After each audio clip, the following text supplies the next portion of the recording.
नमस्ते साथीहरू, म दिपेन्द्र साई। यति बेला चाहिँ तपाईँलाई झारलाङ जोड्ने पुल देखाउन गइरहेको छु।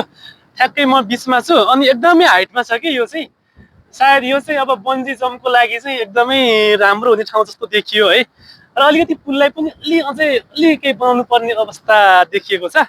तर यहाँबाट तल हेऱ्यो भने चाहिँ सातो जाने रहेछ। म तपाईँहरूलाई चाहिँ यो कति उचाइमा छ भनेर देखाउन गइरहेको वास्तवमै। हेर्नुहोस् है, पुल चाहिँ त्यहाँ छ, तलको सानो पुल चाहिँ है।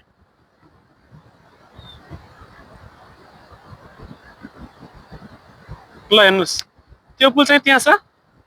यहाँ अलिकति क्यामेरा खिच्नु पनि मिलिरहेको छैन हाइटले गर्दाखेरि। ल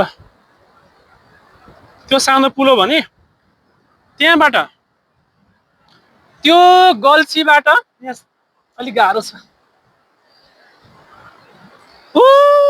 त्यो गल्छी हो, त्यो आँखु खोला हो त्यहाँबाट जाने भनेको है। अनि कति हाइटमा छ भने यो चाहिँ त्यहाँबाट सिधा सिधा सिधा सिधा सिधा सिधा माथि आयो भने यो भिड यताबाट यताबाट यताबाट आएर यहाँ चाहिँ एउटा पोइन्ट छ भने ठ्याक्कै यसको यतातिरबाट बिस्तारै यो आँखु खोलाको यता सिधै माथितिर चाहिँ यहाँ चाहिँ अर्को पोइन्ट छ। करिब करिब 2-2.5 घन्टाको बाटो चाहिँ यसले कभर गरेको छ। एकदमै राम्रो छ। बन्जी जम्पको लागि चाहिँ एकदमै राम्रो सम्भावना देखियो है। यहाँ चाहिँ म चाहिँ अलिकति यहाँ डर लाग्यो भएर चाहिँ बनाउन सकिरहेको छैन। हावाले उडाउँछु यहाँ।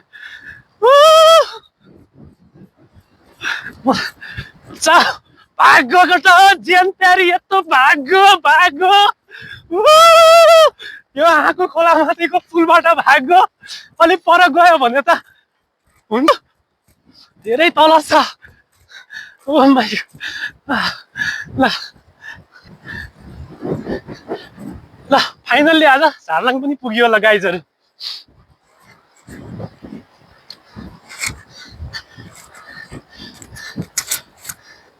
आजको घुमघाम पनि एकदमै राम्रो सहज भएको छ। र अब म यहाँबाट अब चाहिँ म यतातिर रिसेटको मुनितिर आउँदैछु। ल गाइज, यो यहाँको सबैभन्दा ठुलो अग्लो आँखु खोला माथिको पुल हो। अहिले यहाँ हिम्मत जुटाएर आँट निकालेर भिडियो बनाउँदैछु।